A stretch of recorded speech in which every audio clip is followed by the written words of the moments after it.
Discover original के मुअज़्ज़ज़ नाज़रीन, अस्सलाम वालेकुम। प्यारे दोस्तों, आप सुन रहे हैं मसीहा और मैं हूं असद। इससे कबल आप मसीहा की 119 इकसात सुन चुके हैं। अब किस्त 120 मुलाहिज़ा फरमाएं। लेकिन इससे कबल आपसे रिक्वेस्ट है कि मैं दास्तां का आगाज़ करूं। आपने अगर अभी तक हमारे चैनल को सब्सक्राइब नहीं किया तो इसे सब्सक्राइब कर लें और बेल आइकन को क्लिक कर लें। और साथ ही आपसे इल्तमास है कि वीडियो को लाइक लाजमन किया करें और शेयर भी किया करें। इससे और कुछ नहीं तो हमारा मान बढ़ जाता है, हमें एहसास होता है कि हम तन्हा नहीं। तो प्यारे दोस्तों, ये संगम है, ये साथ है। हमने एक दूसरे के साथ चलना है तो गुजारा होगा। वरना कभी कभी तो दिल चाहता है कि जब आप लाइक नहीं करते तो ये काम ही छोड़ दिया जाए। लेकिन फिर भी इस उम्मीद पे चले जाते हैं कि शायद कभी ना कभी आपके दिल में भी हमारे लिए मोहब्बत पैदा हो जाए। तो आइए इस दास्तां का आगाज करते हैं। बाकी लाहे अमल वही होगा जैसा वक्त और हालात का तकाजा है, जिसके मुताबिक मेरी पहली कोशिश यही होगी कि उसे बेबस करने और मौत का डरावा देते हुए पहले रूमी के बारे में उगलवाएंगे। मौका महल हुआ तो उसे वहीं जहन्नुम वासिल करने के बाद निकल आएंगे। अगर बासानी यरगमाल बना सके तो इससे भी पीछे नहीं हटेंगे। ठीक है, बाकी ये साला जसवंत राय जाए बाहर में, मैंने कहा। तारिक मुस्कुराने लगा। एक नंबर के मक्कार हो तुम सैफ। रचना के सामने तो कुछ और कह रहे थे और आप कुछ और। ऐसा मैं इसीलिए कह रहा था कि वो पल पल की खबरों से अपने बास को आगाह करती रहती है। मैं नहीं चाहता कि कबल अज वक्त हमारा अपना मामला खटाई में बढ़ जाए। मैंने जवाब पेश किया, वो अब ऐसा नहीं कर पाएगी। तारिक ने बेनियाजी से कहा, अब उसकी अपनी कमजोरी हमारे हाथ में है। काम हम करेंगे और क्रेडिट वो लेगी। आखिर को उसने अपने बास के अताब से भी तो बचना है। इस बात पर मैंने कह उगला और कहा, हमारे बीच अच्छी पंसी है बेचारी। तारिक भी हंस दिया था। खुदा करे रूमी जिंदा हो। ना जाने क्यों इस हंसी मजाक के मौका पर मुझे रूमी की याद आ गई और मैं अफसुर्दा सा हो गया। तारिक के चेहरे पर भी एकदम संजीदगी खंडाई थी और वो बोला, मेरा दिल कहता है कि वो जिंदा है। वो इतनी आसानी से मरने वाली नहीं है। यह अलग बात है कि वो किसी की कैद में हो। खुदा करे ऐसा ही हो, मगर किसी से तुम्हारी क्या मुराद? वो जाहिर है इस मरदूद चांकिया की कैद ही में हो सकती है, मैंने कहा। हाँ, लेकिन तुम भूल रहे हो सैफ कि हमारा एक अहम भगोड़ा शिकार भी शंकर चांकिया की गोद में छुपा बैठा है। बात तो फिर भी एक ही है। एक नहीं है, तारिक असरार भरे लहजे में बोला। गौहर शाह ने अपना अलग ठिकाना बना रखा है। दौलत की उसके पास कमी नहीं है। खूनी सौदागरों के नेटवर्क का वो खुद जोनल चीफ कहलाता है। इसका खास गुमाइस्ता ताज भी उसी के हमरा है। रूमी इन्हीं की कैद में लगती है और यह बात हमें शंकर ही बता सकता है। मुमकिन है ऐसा ना हो, मैंने किसी ख्याल से कहा। इसका इम्कान कम है, तारिक ने कहा और एक मोड़ काटा। दोपहर हो चली थी। हमें भूख का एहसास होने लगा। रोड साइड एक रेस्टोरेंट था, हम वहां रुक गए। यहाँ से कुछ खा पी के हम घंटे भर बाद फिर रवाना हो गए। मजीद निस्फ घंटे बाद हम बांद्रा वेस्ट में थे। यहाँ जा बजा हट्स नजर आ रहे थे। मुझ पर एक और इंकशाफ हुआ कि तारिक ने पहले ही से यहाँ एक हट किराए पर ले रखा था। बताता कब था वो? मैंने भी अब उससे कोई सवाल न करने का तहैया कर लिया था।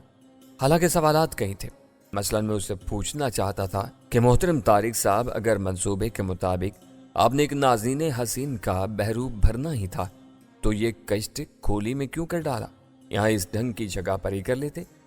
जाने उसकी क्या मसलहत थी। शाम तक हम आराम करते रहे। इसके बाद तारिक ने किचन में जाकर कॉफ़ी बनाई। कॉफ़ी पीने के दौरान हम एक दूसरे से बातें भी करते रहे। वो हसीन औरत के भेस में मुझसे मुखातिब था और बार बार मेरा दिल करता कि इस पर जुगत कसम, अगर वो संजीदा किस्म की गुफ्तगू में लगा रहा और मैं मौका की तलाश में, जो मुझे उसने आखिर तक नहीं दिया। उसके थोड़ी देर बाद हमने अपने चेहरों पर नए टचेस दिए। यार, हम दोनों तो गजब की फिल्मी जोड़ी लग रहे हैं।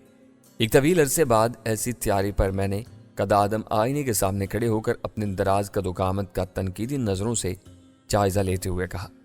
अगर से मेरा तखादुब तारीकी था, मगर मेरी रश्क भरी नजरें हनूज आईने में खुद पर ही जमी हुई थी। बिलाशुबा एक अरसे बाद मैंने कोई ढंग की पोशाक पहनी थी।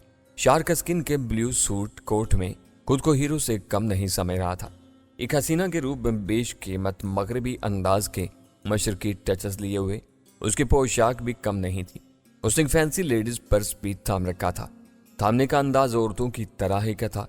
हम दोनों का डेल डोल एक ही जैसा था।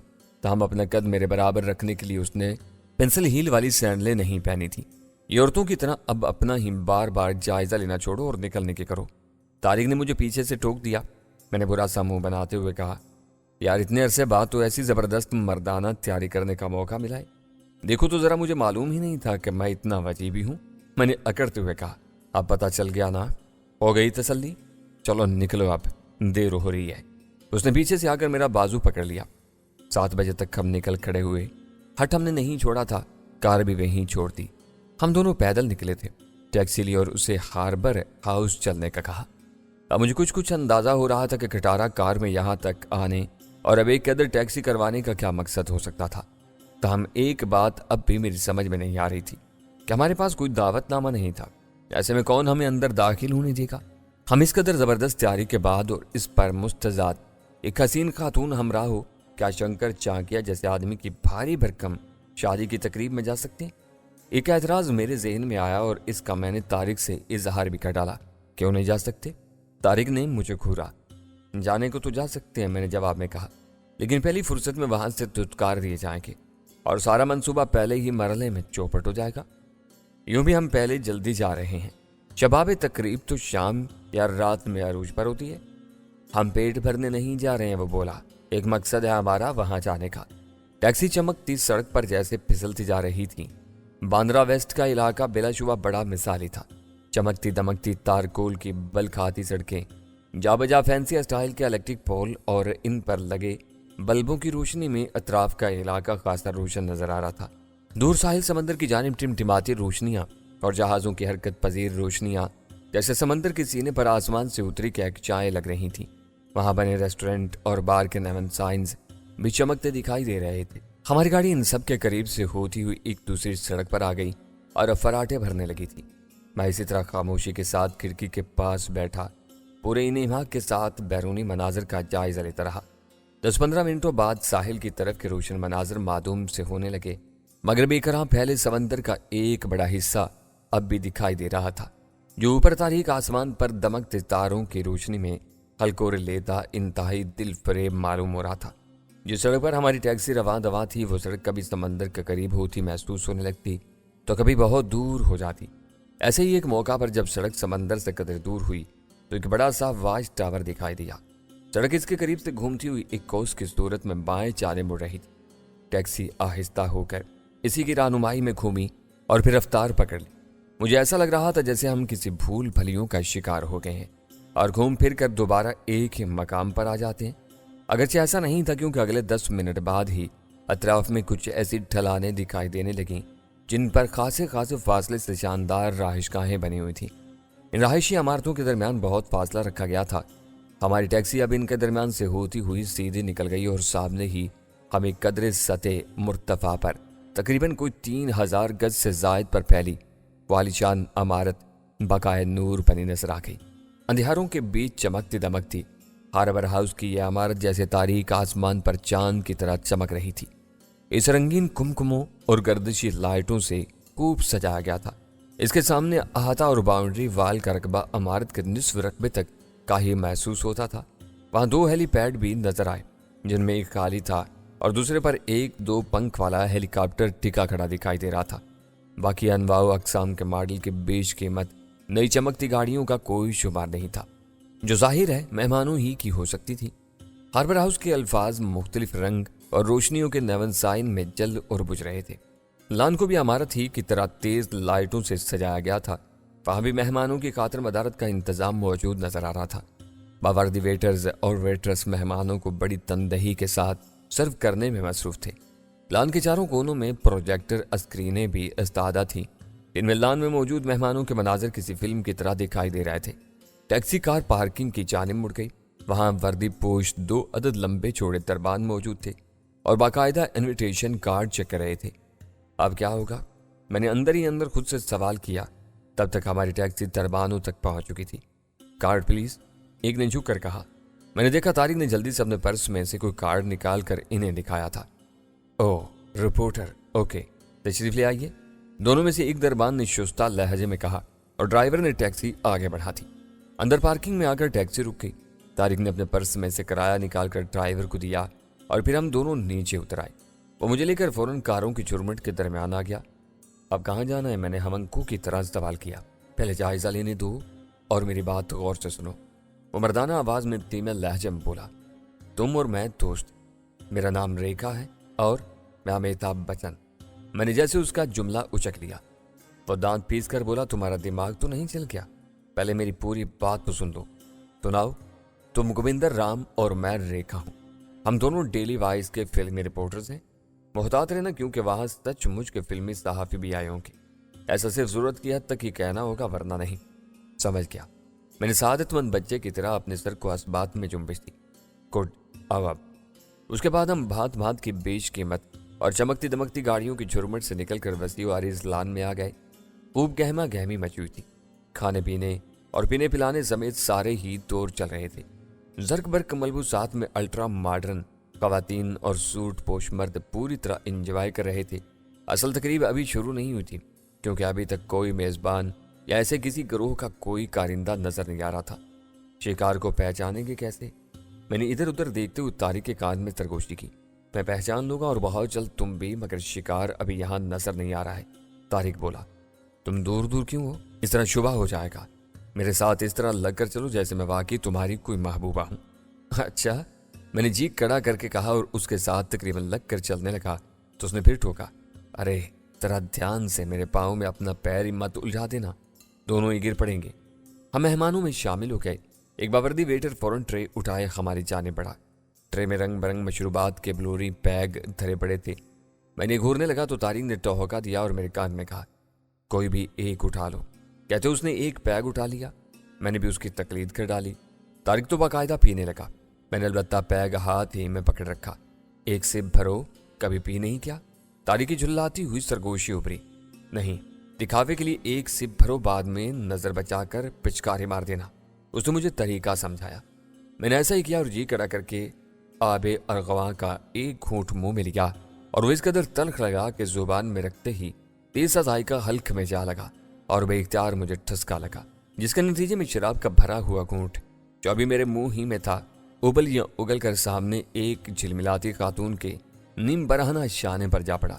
करीब करीब के लोग हमारी जानिब मुड़कर अजीब नजरों से देखने लगे और वो खातून जो मेरी कबल अज वक्त पिचकारी पर मशके सितम बनी थी, एक सुरीली और कराह से मुशाबा चीख के साथ पलटी और अपने बरहना शाने को यूं देखने लगी वहां उसे गोली लग गई हो जैसे। उसके साथ ही मर्द ने खा जाने वाली नजरों से मेरी जानिब देखा और उससे पहले कि वो कुछ कहता, तारिक फौरन निस्वारी आवाज में उससे मुआजरत करते हुए बोला, एक्सट्रीमली सॉरी, मेरे साथी को उच्च लग गया था। इसे पीने के आदाब नहीं आते तो ऐसी महफिल में लाते क्यों इस बंदर को? मर्द ने मेरी जानिब बदस्तूर घूरते हुए तारिक से वसीले और हकारत भर लहजे में कहा तो मेरा दिमाग भन्ना गया। अब ये बंदर किसको कहा? खूर के पहलू में लंगूर की औलाद। मुआज़रत करने का ये मतलब नहीं है कि हम तुमसे डर गए हैं। इस तरह की तकारीब में ये सब हो ही जाता है। अब मैं दूसरा नमूना पेश करके बताता हूँ। ये कहते हुए मैंने पैग से एक और बड़ा सा घूंट भर लिया। मर्द मेरी धमकी और हरकत पर बौखला गया। इसके साथ ही अक्लमंद साबित हुई और वो उसे बाजू से दबोचे हमसे दूर लेगी। करीब करीब के लोग मेरे तबसरे पर हंसे और मुस्कुराने लगे। तारिक मुझे लिए दूसरी जानिब लपका। शराब का एक बड़ा सा घूंट थमकाने के लिए तो मैंने मुंह में भर लिया था, अब इसे संभाले रखना मुश्किल हो रहा था। मैं उसे उगलने के लिए बेचैन हो गया। अब कहाँ फेंकोगे? फिर को मुसीबत न खड़ी कर देना, अब पी लो इसे। तारिक ने दांत पीस कर मुझ से कहा और बादल नख्वास्ता हो मैंने पी लिया। तुमने मुझे शराब पिला दी, मैंने खफके से कहा। जंग में सब जायज होता है मगर शराब फिर भी जायज नहीं होती, मैंने घूर कर कहा। चलो यहाँ कुछ शिकार नहीं, अमरत के अंदर हाल में चलते हैं। तारिक ने बहस को रफा दफा करने की गर्ज से कहा और मुझे बाजू से दबोचे अमारत की जानिब बढ़ा। अभी हम लान से निकलकर पार्किंग एरिया के करीब से गुजरते हुए अमारत के दाखिली दरवाजे की जानिब बढ़ ही रहे थे कि दफातन में टिट कर रुका। एक लंबी सी स्याह चमचमाती कार पर मेरी नजर पड़ गई थी और उसके अंदर मौजूद 3 में से 2 अफराद को देखते ही मुझे एक जबरदस्त झटका लगा और मैं वहीं रुक गया। अब क्या हुआ? तारिक ने कदरे परेशानी से पूछा। वो देखो हमारे असल शिकार। मैंने कार की जानिब इशारा कर दिया। तारिक ने उससे मत देखा और वो भी चौंक पड़ा। इस तरफ आ जाओ जल्दी से, लगातार इनकी जानिब मत देखो, यह हदायत करते हुए वो मुझे लिए हुए दाएं जानिब हो गया। इस तरफ दाखिली दरवाजे के जीने और एक रेलिंग से बनी हुई थी। कार का ड्राइवर मेरे लिए अजनबी था मगर कार से उतरने वाले 2 अफराद मेरे लिए बिल्कुल भी गैर आशना नहीं थे। एक गौहर शाह था और दूसरा उसका चहेता चेला ताज था। हमने देखा उन्होंने लान की जानिब एक नज़र डाली थी, फिर उसके बाद वो इमारत के दाखिली दरवाजे की जानिब बढ़ते चले गए। हमने भी अपनी जगह से हरकत की और इन दोनों नाबकारों के पीछे चलते हुए अंदर आ गए। अंदर का माहौल भी पुरहंगाम था। यहाँ अलबत्ता एक स्टेज बना जरूर दिखाई दिया था, जहाँ कुशादा और बड़े नफीस किस्म के फैंसी स्टाइल में सोफे बिछे हुए थे और एक बड़ी सी मुस्ततील मेज भी लगाई गई थी, जिस पर अनवा अकसाम के तहाइफ का ढेर लगा हुआ था और कुछ खाने पीने की अशिया सजी थी। इन्हीं सोफों पर कुछ खुसूसी मेहमान विराजमान नजर आए और एक शाहाना अंदाज का सजा सजाया कप्पल भी खड़ा दिखाई दिया, जो मेहमानों से दादो मुबारक वसूल कर रहा था। अपने मखसूस किस्म के जर्क बर्क और गोल्डन कढ़ाई वाले बेश कीमत भारी भरकम लिबास में वो दुल्हन दूल्हे के साथ खड़ी थी। शायद जल कुंडल और सूतर मंगल 7 फेरे हो चुके थे। स्टेज हालांकि एक खुली जगह थी, मगर वहां भी गर्मी से बचने के लिए आइस बॉक्स टाइप के कूलर फैन 2 रोइया रखे हुए थे। सारे शिकार हमारे स्टेज पर मौजूद हैं। जी चाहता है यहाँ बम गिरा दूं। तारिक ने मेरी करीब ही सरसराती सरगोशी की। मम साथ लाए हो? मैंने बेचार एक जोश तले पूछ लिया। उल्टी ही बके जाओगे, तारिक जल्ला कर बोला। मैंने यूं ही दिल की भड़ास निकालने के लिए कहा था, तुम्हारा ख्याल है कि सामने जो धुला निखरा जोड़ा मौजूद है यही शंकर चांकिया और इसकी नौबेहाता बीवी शल्पा हैरानी है? मैंने सामने स्टेज पर खास मेहमानों की झुरमुट में हंसते मुस्कुराते खड़े जोड़े की जानिब देकर कहा। जोड़ा क्या था? बस किसी ने भी मियाँ बीवी के लिए मिसाल बनाई थी कि वो गाड़ी के 2 पहिए होते हैं, तो यहाँ मुझे ऐसे ही बेजोड़ जोड़े पर कुछ तहफुजात महसूस हो रहे थे। दुल्हन तो खैर से थी ही, नौजवान नूर हसीन और अपने रख रखाव से भी वो एक अदाकारा ही नजर आती थी, लेकिन इसके साथ जो दुल्हा मियाँ था उसकी उम्र को देखकर यही अंदाजा होता था कि वो आज पहली बार तो हरगिज भी दुल्हा नहीं बने होंगे। तीसरी और चौथी बार का गुमान जरूर होता था। तरगंजा, कद चिंगना, रंगत सांवली, चेहरा मेंढक जैसा, पेट फूला हुआ और उम्र का अंदाजा नहीं बल्कि पूरे यकीन के साथ 60 के पेटे में तो जरूरी ही होगा। ऐसी मकरूर सूरत का आदमी शंकर चाकिया ही हो सकता था, जो खूनी सौदागरान में से एक बड़ा सरबराह था। हाँ, गौर से देख लो और पहचान दो, यही शंकर चाकिया है। तारिक ने अपनी बात पूरी की थी। तब पैसे का कमाल है, पर न शल्पा ऐसे लंगूर के लायक कहा। मैंने जैसे हसरत से सांस बाहर उगलते हुए कहा, आहिस्ता, इसके टाउट वेटर्स और नौकरों के भेस में हमारे इर्द गिर्द घूम रहे हैं। तारिक ने मुझे टोका, आगे बढ़ो मेरे साथ। हमने एक साथ हरकत की। करीब पहुंचने पर जल्द ही उक्ता खुला कि मेहमान खास में भारतीय फिल्म इंडस्ट्री से ताल्लुक रखने वाले चंद मारूफ अदाकार और अदाकाराएं भी थीं। जैसा कि मज़कूरा हुआ, मुझे इंडियन फिल्मों से कोई खास लगाव नहीं रहा, मगर कोई अच्छी मूवी देख ही लिया करता था। मतलब ये कि क्रेज नहीं था। ताहम चंद मशहूर इंडियन हीरोइन और हीरोज की भी पहचान रखता था, मगर सिर्फ टीवी स्क्रीन तक। आज इन्हें पहली बार देख रहा था। इनमें आमिर खान और शाहरुख खान थे। अक्षय और मियाँ जैकी शेरफ थे, जो वाकई मियाँ बने नजर आ रहे थे। सफेद दाढ़ी और मूंछें और फरवई माइल मगर कद्दावर। इनके हमरा बेटी और बेटा टाइगर शेरफ भी थे।